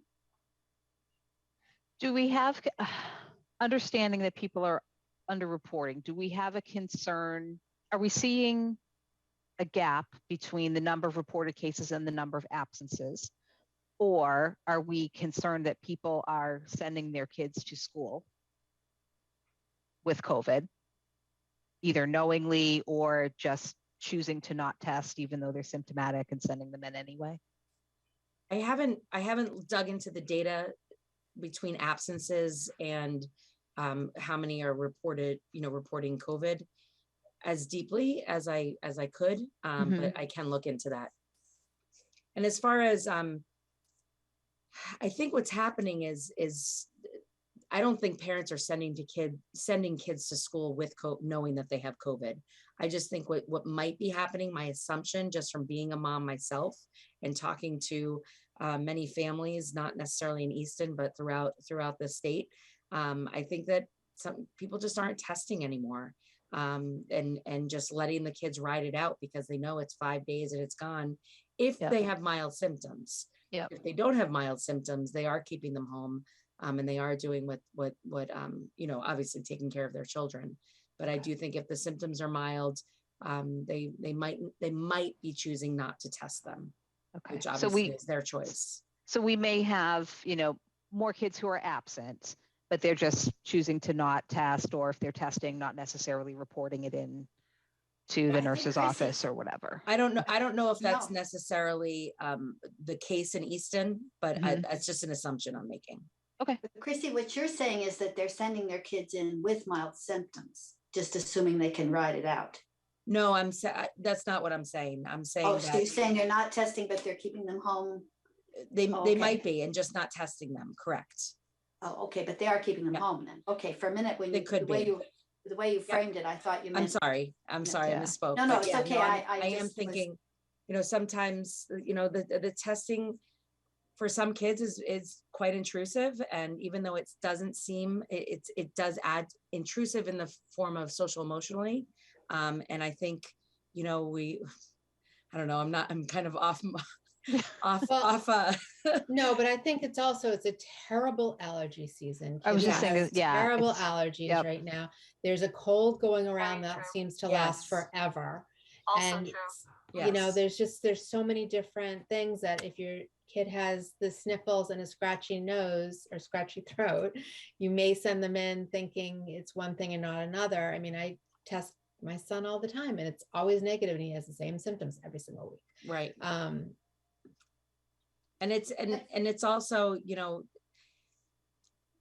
the kids are it's a lot for them. They've been through a lot. And, I think of my own son who tested negative for the flu, COVID, and strep throat, but still had that terrible cold. And so, it's just something that I think we already are starting to learn to live with. And, I'm personally waiting for the state to stop taking the data on COVID, because I think this is just going to be something, unfortunately, that we're going to have to live with. We're not tracking strep throat. We're not tracking the flu. We're not tracking this, but we are tracking COVID. So. Well, it's a little complicated because of the variant situation. I mean, to not track seems like it could be a pretty foolhardy action. because, you know, one of the things with some of the newer variants is that they don't know yet, but they may actually be more serious, or they may be escaping the antibodies that were created both from infection or from vaccines. So it's kind of hard to justify no more tracking just because it's been around a while because of the variants. It's not, you know, if the original virus was all we had been dealing with this whole time, I think things would have been different. But there are some other variants on the horizon in other countries that are not looking very friendly. We'll have to see what happens. All right, thank you. Public comment? I don't think I see anything. Do you have anything, Chrissy? No, I don't see anything at this time. Okay. Superintendent notes? I have a couple of things. One, we recently did a walkthrough of Blanche Ames with an ECAT videographer, and we were able to describe the spaces. We hope to have that edited from ECAT within the next few weeks, hopefully before the end of May. We would love to publish that. We think that it is very important to give the citizens and taxpayers who are supporting this project an update of where we're at right now. And there are some very interesting developments going on in the school, and we are at a point where we can explain certain spaces and you can actually visualize them. It's not just girders and beams anymore. And so we'll do it again so that people can get another view in a couple of months.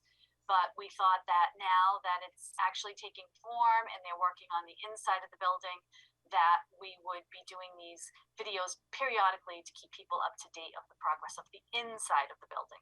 We still have the cameras on the outside and people can access the website to see the live stream on that. This is just a tour of the inside. I also, and I'm sure someone will speak about it, so I won't say too much about it, but we had our first annual Special Olympics.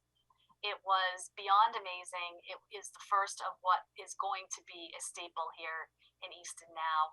We have participated with other towns in the past. I think that while they've been wonderful, they've been very large, very loud, very distracting, and our students had a small amount of time to participate. This made it possible for all of our students, pre-K to 12, who wanted to participate as athletes in the Olympics to do so. And there were several events, and I've never seen so much beaming and smiling and extroversion exhibited by some of the kids that I've known for years, like I saw during the Special Olympics. It was wonderful. I thank the school committee members who were able to attend for doing so and showing your support and putting those well-earned medals over the necks of these amazing athletes. And it was probably the most uplifting event I've attended in a long time, and I attend a lot of great ones here. So that will definitely be continuing. Along those lines, I would like to encourage the public to see our district events calendar. It's on our main website because it's that time of year. There are so many wonderful concerts and ceremonies and events taking place, culminating activities, performances that I think the public should really consider taking part of, even if you're not a parent. It's wonderful entertainment, honestly, and I would encourage people to participate in that. I'm sure Chrissy will discuss our annual STEAM night, which takes place tomorrow night. I'll let her do that. We also have a presentation coming up this weekend on Saturday with the Lions Club, and we have been honored by being recognized by the Lions Club, the town as well, for our contributions during COVID and keeping the system running successfully. And we put together a team because that's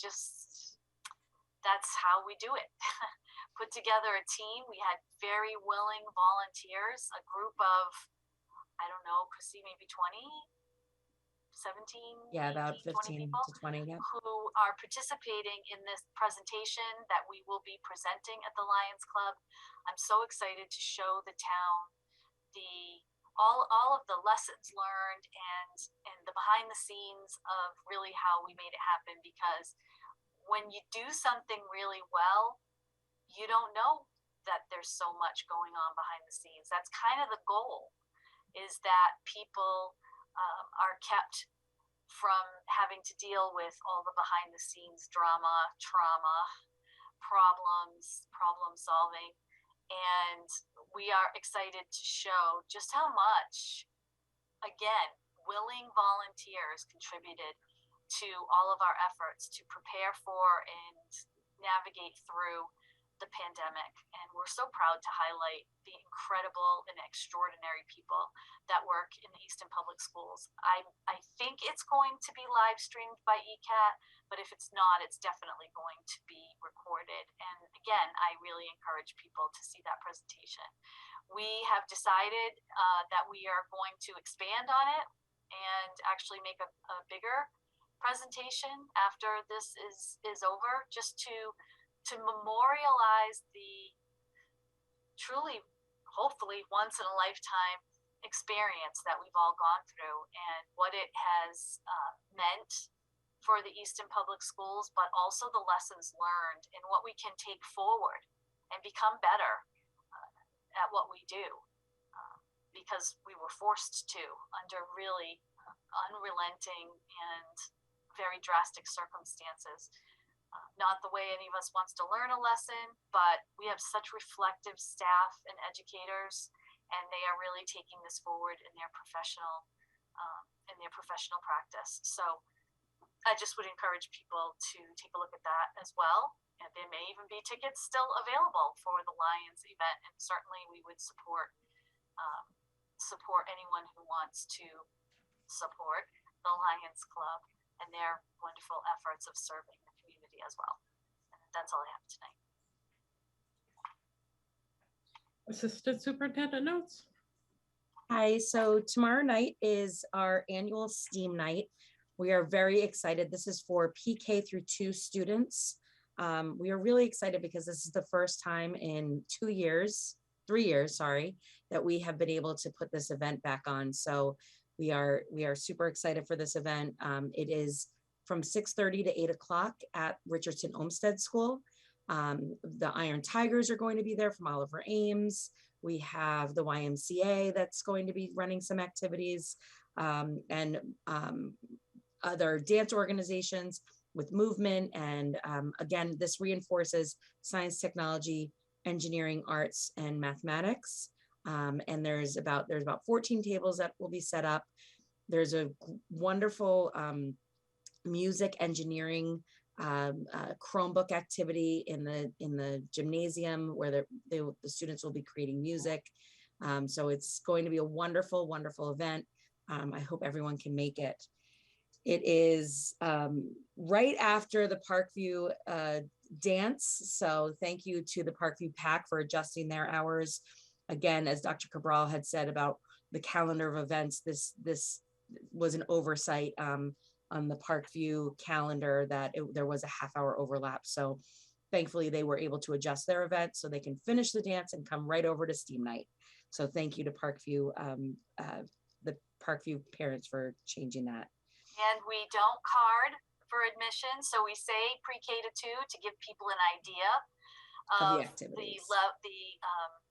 the rigor of the activities, but certainly any toddler to, I would say, easily middle schooler would be interested in the activities and would have a great time.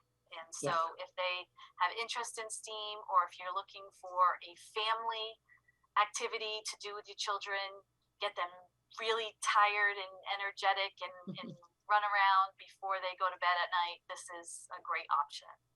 Yeah. I also just want to remind families that our Summer Enrichment Academy registration is out.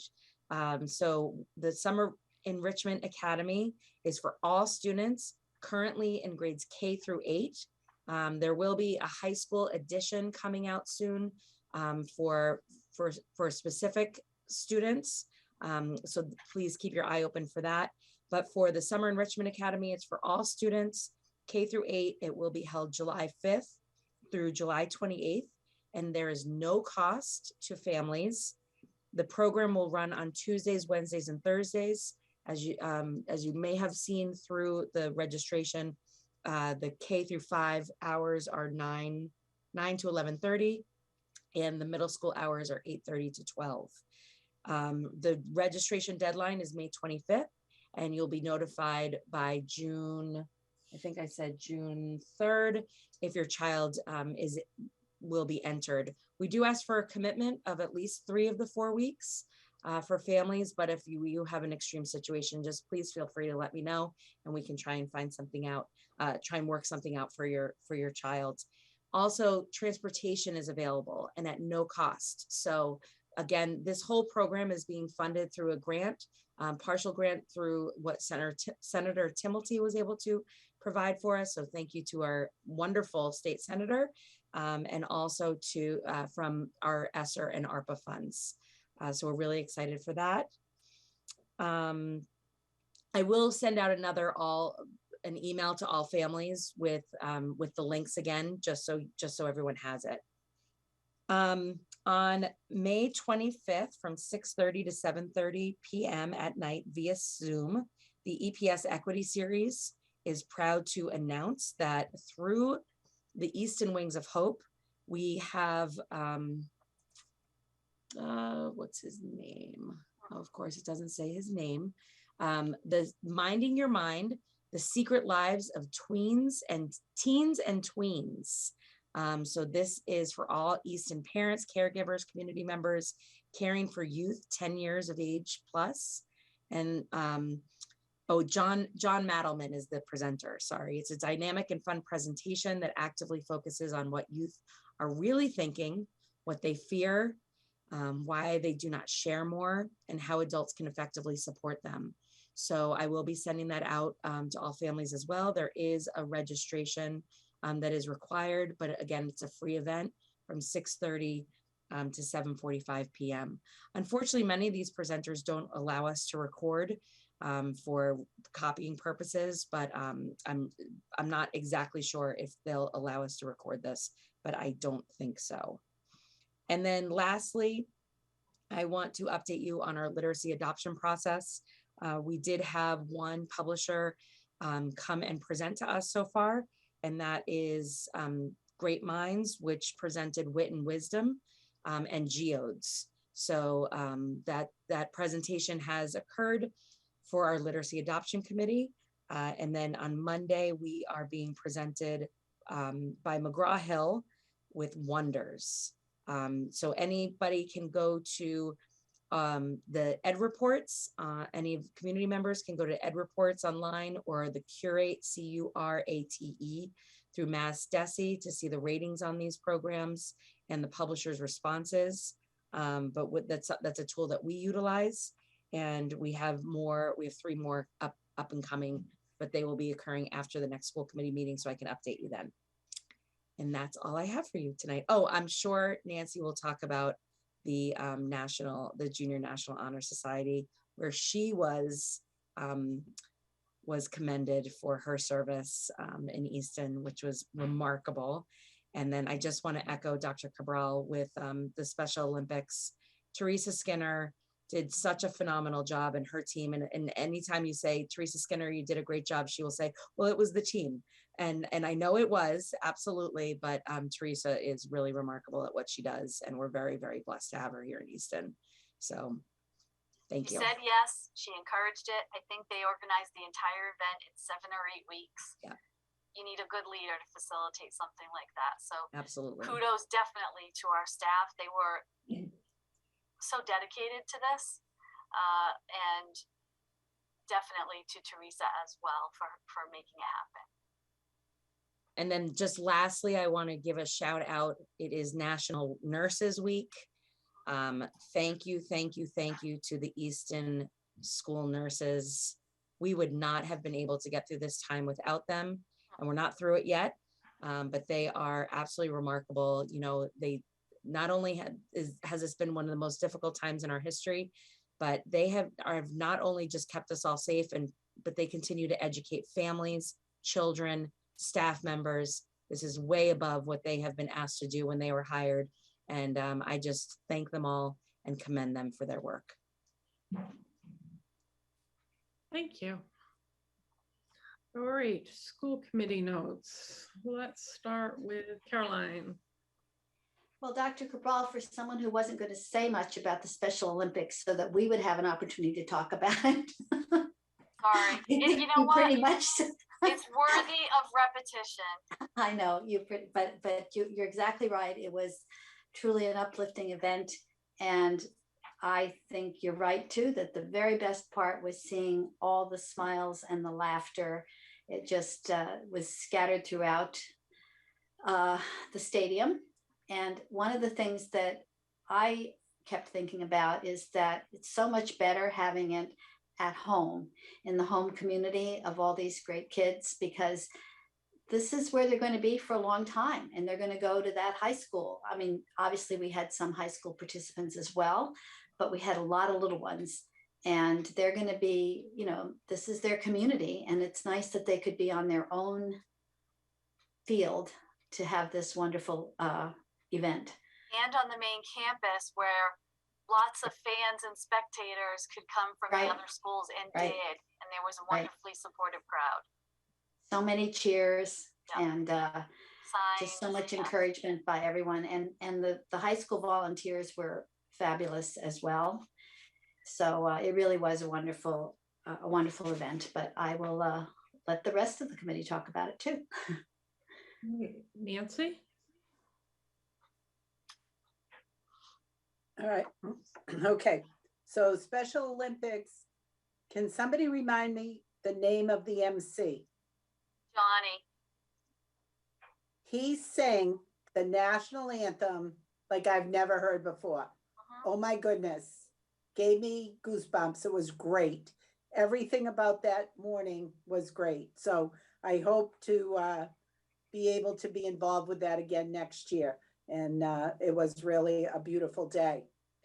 A reminder that town meeting is Monday at 7 at Oliver Ames High School. National Junior Honor Society was Tuesday night. Approximately 70 students were inducted.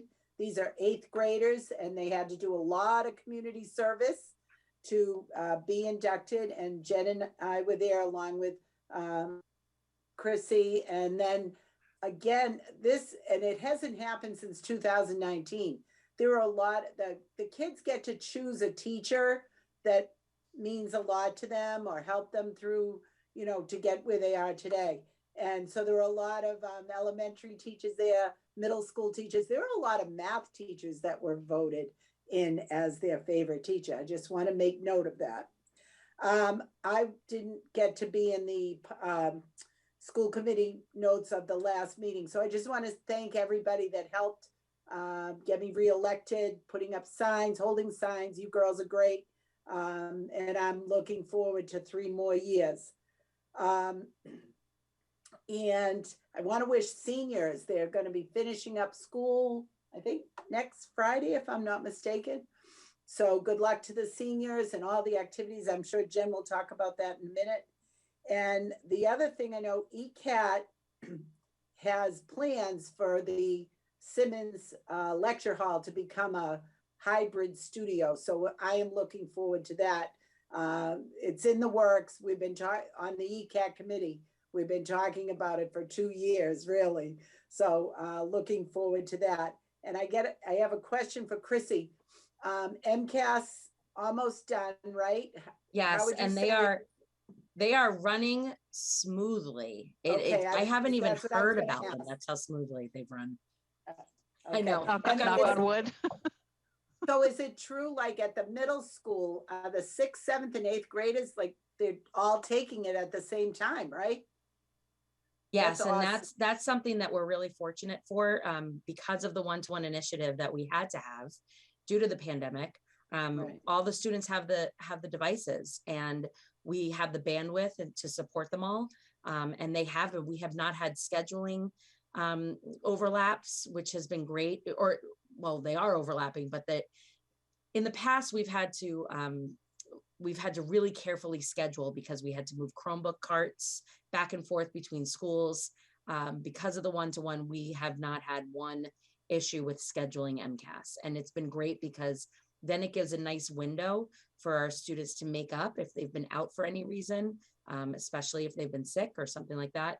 We have a nice window for our students to make up the MCAS if they miss a session. Thank you very much. And that's all I have. All right, Jackie? So I'm just going to echo what everyone said about the Special Olympics. It was, there's a lot of stuff going on in the world and locally that sometimes makes you shake your head. And this was one of those events that just makes you feel so good and so happy. I was just so happy. Everyone was having a good time. The students that were helping were great.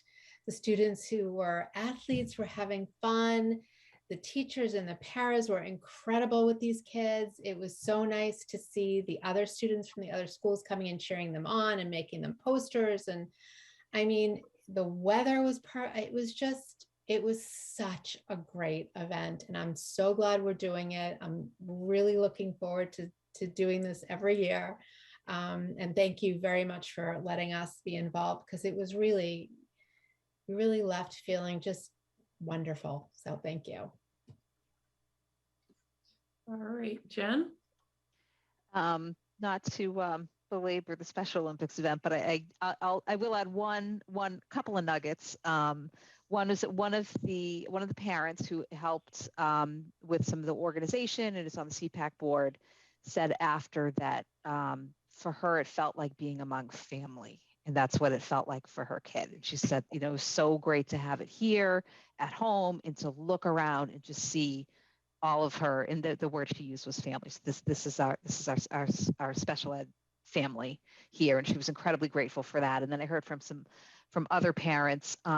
It was one of the first or the few times they've been able to see their kid at school in an environment among their peers with the people who work with them every day, having a blast, having the smiles on their faces and the joy and the freedom, and, to see kids who, where school's often a struggle, to have this day of freedom and joy was just really, really helpful for them and something that they're very grateful for. So I'm just thrilled that we got to have it here. Thank you for everybody, all the volunteers and organizers who put it together. It was really amazing. And I'm glad that we got to be a part of it. So couple of other things. I think, Michelle, you're going to talk about the nonstop music department. Okay. So much awesome stuff to talk about there. I went to the art show last Friday night. Wow. Just absolutely mind blowing. So yeah, at the OA art show, so many amazing pieces from every class, and then the Art 4 students with their portfolio showcase. We have some incredibly talented students. And then I really liked that some of the students from the class of 2021 who are donating pieces to the student gallery, their pieces were on display because they didn't get the full art show experience when they were here. And so some of those students were back too. So it was a really great night. Congratulations to Mrs. Shea and the art department for all of their work in pulling that off and putting it together. It was a really beautiful night. Let's see what else. Just want to cover anything else that we haven't talked about because there's so much going on. The sophomore semi was a blast from what I'm hearing. And I know the freshman dinner dance is coming up between now and our next meeting. Friday night, the seniors have their Oscar night at OA. So I know the students are really looking forward to that. We have the Lions Club thing Saturday night, which is great. Looking forward to that. And I think everything else. The Industrial Arts, Family Consumer Sciences, and Business Technology departments had a showcase. It was last night. Wow, this week is flying by. So I wasn't able to attend that, but I did see some pictures and posts from families of kids who had stuff on display, and it was the biggest one yet. I can imagine. Yeah, it was huge. It was yeah, awesome. And the stuff that the classes were able to produce and present on was just so impressive. So the handful of ones that I saw, I was like, whoa, wait, you do that in school? That's amazing. So great job there. And I think that's it. Okay, so I'm up. So I just wanted to add a little bit more to what Leisha had said about the Lions Club event. The event is called the Celebration of Easton, and traditionally the Lions Club has done every year an auction, and there's been some kind of a live auction event that has happened. And over the years, they've started to take on different themes every year. This year, it's Celebration of Easton. So there's 3 groups of in Easton, to which school department is one of them, who will be presenting that night.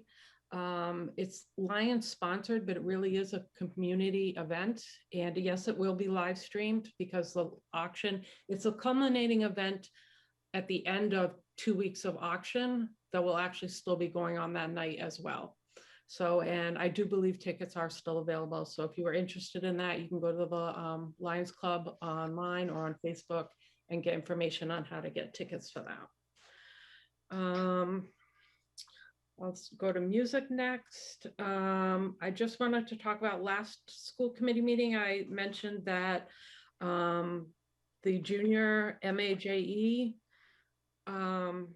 event festival was going to be held. It was held on May 5th at OA. It involves the middle school jazz bands, to which there's 2 from Easton. There are 2 other schools there. And how it works is they do a performance, they do workshop type things, and there is an award ceremony. And our 2 bands from the Easton Middle School both got silver awards, and Eddie Bishop got the MVP from the Easton Middle School. So I wanted to call that out. So that was Thursday. Then Friday, Saturday was a 2-day event called Junior Semspa, and that's run very much like, oh my gosh, I'm drawing a blank, the show choir event. It's like a 2-day event. Schools, we had representatives from 20 different schools, and there's 3 groups. So there's an orchestra group, a chorus group, and a concert band. And each of those groups have representatives from each of the 20-ish schools. They spent Friday afternoon and evening working together, and Saturday morning, and then they do live performances for the public in the afternoon of Saturday. So they really only play together a total of 1 day, and they come together not knowing each other, and just what they produce and can perform is just absolutely phenomenal and amazing. So that was wonderful. Coming up tonight, I'm not sure if it's still going on, there was the We missed it. yeah, I know, right? Yeah. Tonight was the OA concert. It started at 7. On the 18th is the Tempo Awards night, and that's also at 7 and open to the public. On the 24th is the 7th and 8th grade spring concert, also open to the public. On this coming Sunday, the 15th, the OA Jazz Band is going to be playing at the Hat Show in Boston, which is also, it's going to be a beautiful day, no excuses. Go out, bring a blanket, a picnic, whatever it is you want to do, and go listen to some incredible music. And it's such a beautiful venue right on the river. I'm going to make sure I didn't forget anything. I think that was it for music from now until our next meeting. I do want to just make a comment, because people are going to start hearing. The town has let all the committees in town know that starting May 17th, if they choose to, they can start to look at options for possibly coming back in person. Only certain committees, you have to be a regulatory committee to have a hybrid option, to which we are not. So our options immediately would be full in person or full remote. But we do have 3 presentations coming up, or 2 presentations for the school improvement plans that were already on the books and being planned for remote. So what the school committee is going to do is for our remaining 3 meetings, which is May 26th, June 9th, and June 23rd, we are going to stay remote, and that's going to give the most people the opportunity to interact and engage in the school improvement plans. And then starting with our first meeting in July, we'll be back full in person. So I just wanted to get that out there, because I know you'll start to hear different committees are doing different things basing on availability and what type of committee they are and what their options are. So our next meeting is the 26th of May. And if there is nothing else, can I get a motion to adjourn? Are so moved. Can I get a second? DeLuca, second. All right, roll call vote. Where'd Caroline go? All right, Durance, yes? DeLuca, yes. Wiseman, yes. Star, yes. O'Neill, yes. I don't know what happened. Something went berserk with my screen. All right, thank you guys. Have a good night. Thanks. Yes. Have a Bye. good Good night. Take care.